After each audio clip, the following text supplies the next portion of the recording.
Qizlarjonlar, bu men juda ham uzoq kutgan kistilar. Девочки, вот эти чудо кисти. Просто посмотрите.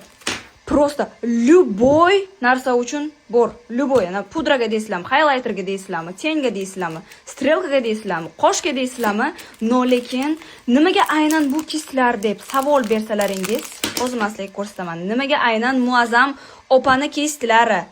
Посмотрите, какие они натуральные. Видите? Даже через экран передается qizlar. Ko'p qizlar savol berishadi. Shirin yuzimga men bu rumyana, pudram skatovatsiya qilib turadi. Sizdaqa idealni turmaydi. Потому что sizlar arzon kistni olasizlar va undan wow effekt ajdat qilasizlar. Lekin mana bu kistlarni naturalniligi sizga o'sha idealni effektni beradi. Hatto mana tenglarni yaxshi rastушевать qilib beradi.